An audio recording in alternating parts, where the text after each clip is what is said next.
ಬಸವೇಶ್ವರ ಪ್ರಾರ್ಥನೆ. ಓಂ ಶ್ರೀ ಗುರು ಬಸವಲಿಂಗಾಯ ನಮಃ. ಬಸವ ಭೂಮಿಗೆ ಮರಳಿ ಬಸವಾದಿ ಪ್ರಥಮದರಿ ವೈಭವದಿ ಮೆರೆಯಬೇಕು. ಬಸವ ಪ್ರಭುವಿನ ಕ್ರಾಂತಿ ಕಹಳೆಯದು ಜಗದಲ್ಲಿ ಮತ್ತೆ ತಾ ಮೊಳಗಬೇಕು.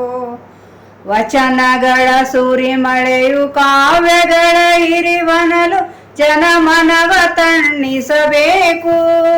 ಓಚನೀಚೆವೆದು ಸಮತೆ ಶಾಂತಿಯ ತತ್ವ ಸೂತ್ತೆಲ್ಲ ನೆಲೆಸಬೇಕು.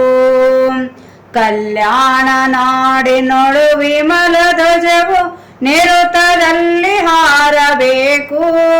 ಎಲ್ಲ ರಾಷ್ಟ್ರಗಳಿಂದ ಶಿವಶರಣೀಯರು ಬಂದಿಲ್ಲಿ ಕೂಡಬೇಕು. ಶರಣ ಶರಣೀಯರೆಲ್ಲರೂ ಧರ್ಮ ಜಾಗೃತಿಗಾಗಿ ತಂಡಾಗಿ ಹೊರಡಬೇಕು. ಹರನಾಮ ಜಯ ಘೋಷ ಭೂಗಗನ ಮಧ್ಯದಲ್ಲಿ ಜಯಂಕಾರಗೈಯಬೇಕು. ಎಳೆಯ ಜನರಿಗೆಲ್ಲ ಬಸವ ಸಂದೇಶವನ್ನು ಸರ್ವನೆತ್ತಿ ಸಾರಬೇಕು. ಏಯ ಬಾಲಕರಿಗೆಲ್ಲ ಸನ್ಮಾರ್ಗ ತೋರಿಸಲು ಬಸವಣ್ಣ ಬರಲೇಬೇಕು.